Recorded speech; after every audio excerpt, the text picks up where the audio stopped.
Hello, divers, and welcome to another hastily put together edition of Mysteries of the Deep. I'm Tom Feeney, podcaster and purveyor of pop culture propaganda, searching beneath the surface of what seems to be the ordinary, the mundane, the pedestrian. This time, we dive into a somewhat minor mystery, but one that really digs into the mindset of Hollywood studios and their marketing departments. I have a question. Have you ever seen the movie Pirates of the Caribbean: Salazar's Revenge? What about Bigfoot and the Hendersons? Or have you perchance viewed the Disney animated film Zootropolis? Well, you certainly have if you've seen Pirates of the Caribbean: Dead Men Tell No Tales, Harry and the Hendersons, or Zootopia. Yes, all those films and many more have received different titles to the ones distributed in the United States. It happens a lot more than you might think. Our first in-depth example comes from a 1980 film that you surely must have seen. Fasten your seatbelts and get ready to laugh out loud. Jim never vomits at home. Can you fly this plane and land it? Surely you can't be serious. I am serious. And don't call me Shirley. Johnny, what can you make out of this? This? Well, I can make a cap, or a brooch, or pterodactyl. R-E-S-P-C-T, find out what it means to me. R-E-S-P-C-T, take out T-C-P, sock it to me, sock it to me, sock it to me, sock it to me, sock it to me. Leslie Nielsen and Robert Hayes had an all-star cast that take off on a hilarious flight. Watch out for Airplane.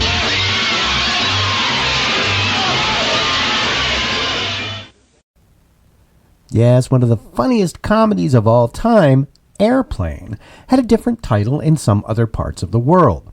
That title was Flying High. Stand by for the most extraordinary chain of events ever swept up into high adventure. Hey, Larry, where's the forklift? Forklift! It's over there for the baggage loader. Flying high. Never has the screen been so big. You ever been in a cockpit before? No, sir, I've never been up in a plane before. Peter Graves. You ever seen a grown man naked? Kareem Abdul-Jabbar. My name is Roger Murdoch. I'm an airline pilot. Leslie Nielsen. This woman has to be gotten to a hospital. A hospital? What is it? It's a big building with patients, but that's not important right now. The most incredible adventure the screen has ever created. He's coming right at us! The big news is Flying High.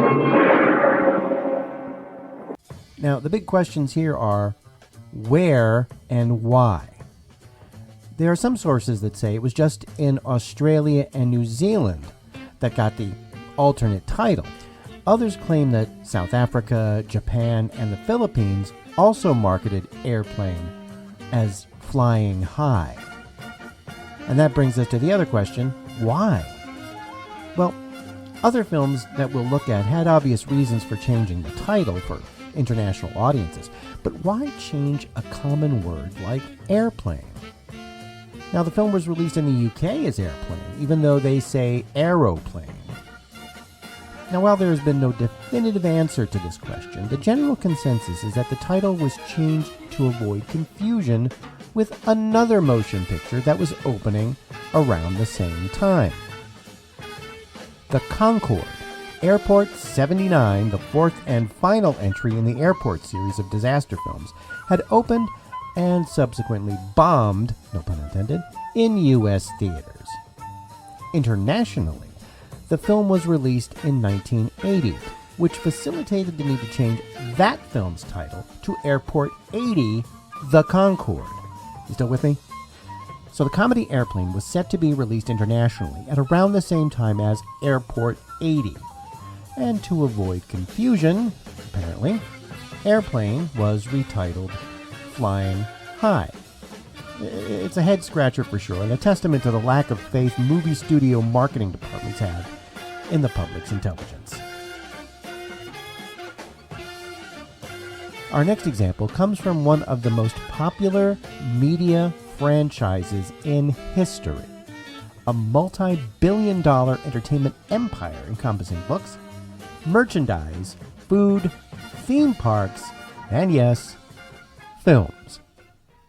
You're invited to experience Harry Potter and the Philosopher's Stone in a whole new way. Magical movie mode.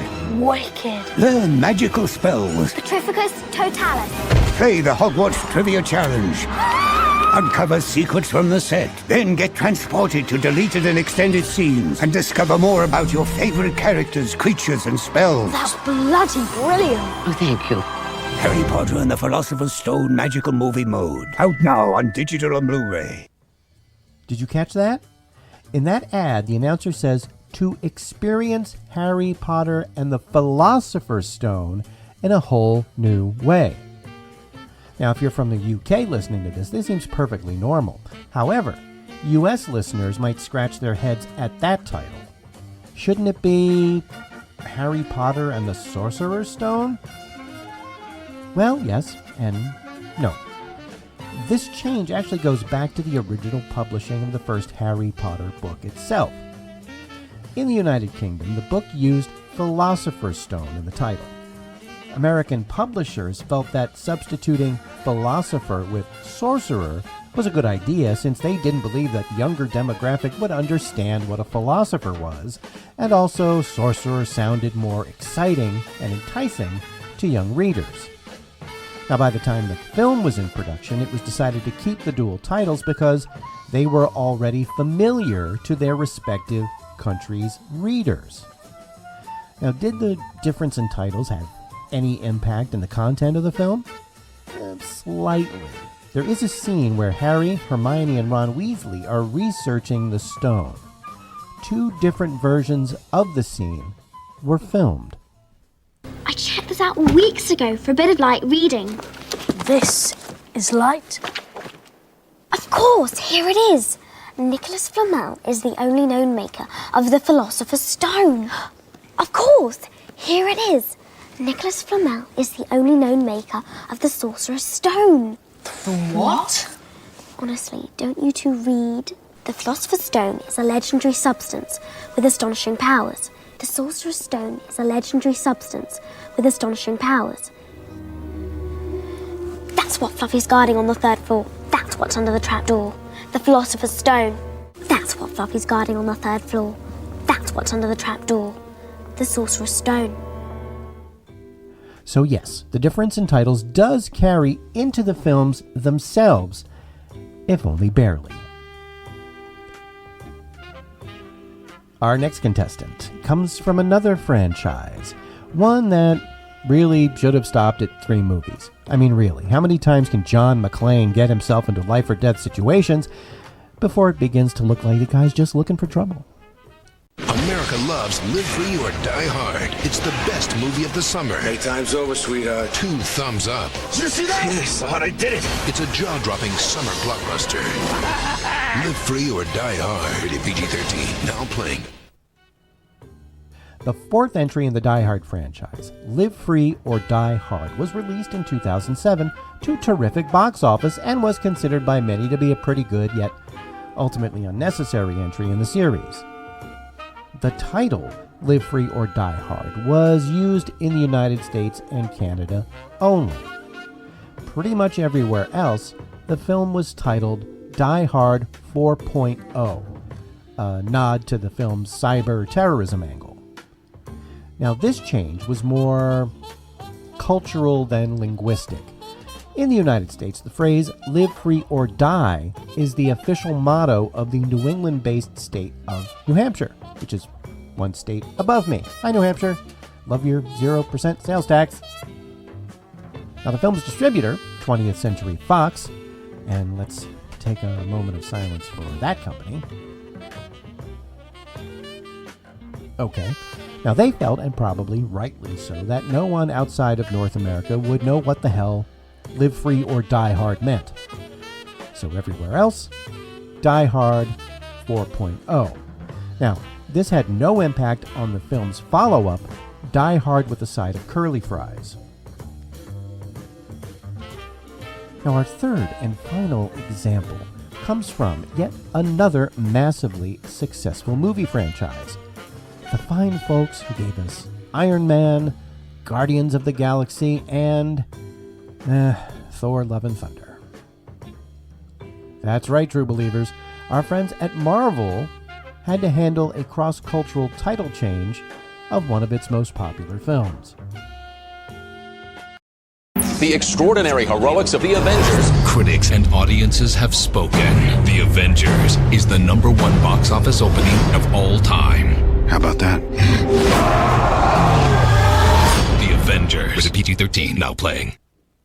In 2012, the culmination of Marvel Studios' Phase 1 of films was achieved with the release of The Avengers.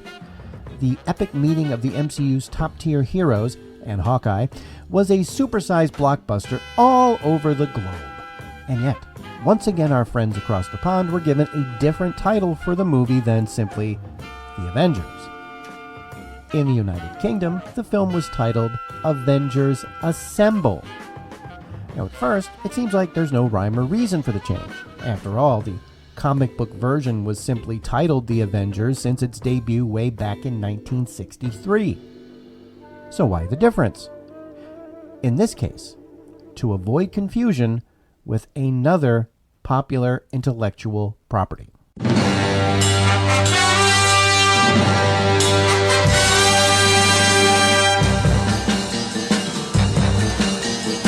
If you know, you know. If you don't, well, a couple of years before the comic book Avengers came onto the scene, a television series called The Avengers began airing in the UK.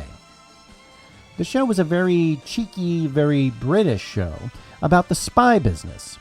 And for most of its 6-series run, it featured actor Patrick Macnee as Secret Agent John Steed, known for his trademark bowler hat and umbrella.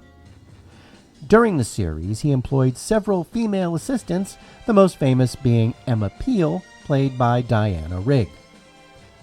The last few seasons, which were filmed in color, aired on American television in the late 1960s, but was not as big a success as it was in the UK. Even with all that, the Avengers TV series ended in 1969, 40 years before the Avengers movie. Would there really be that much confusion? Well, probably not. But there was also that other Avengers movie out there. Are you paying attention? Subject, Emma Peel. Doctor, atomic scientist. Poet. How now, brown cow? John Steed, agent. Gentleman. Lethal. The Avengers, saving the world in style. Are you sure you're up for this, dear boy? You'll pay for that. The Avengers, rated PG. Starts Friday, August 14th. In 1998, a film adaptation of the Avengers TV show was released internationally. It starred Ralph Fiennes as John Steed, Uma Thurman as Emma Peel, and Sean Connery as the bad guy. So the popular TV show, followed by the not-so-popular movie, prompted the title change of the Marvel release. There you go. There are some others that get an honorable mention here. The baseball rom-com Fever Pitch with Drew Barrymore and Jimmy Fallon was called The Perfect Catch in other regions to avoid confusion with, once again, another movie of the same name. The cannabis comedy Harold and Kumar Go to White Castle was changed to Harold and Kumar Get the Munchies in other countries because, of course, the White Castle hamburger chain does not exist outside the United States. And last, but certainly not least, or maybe it is least, the Disney hockey-themed comedy The Mighty Ducks was retitled for Australian audiences to Champions. See, apparently their crack marketing team thought that people would not understand the movie was about hockey and not actual ducks. Well, just goes to show. Some folks are just really ducking stupid. Thanks for listening. If this is the first time you've heard this podcast, check out our past episodes, available on almost all podcast providers, and subscribe so you don't miss a single one. And if you like what you hear, write us a review. We'd love to know what you think. You can also drop us a line at thedeepdivepodcast@gmail.com. All clips used in this podcast are meant for educational purposes only and not to infringe on existing copyrights. Mysteries of the Deep is part of the Deep Dive Podcast family and a production of Automaton Studios.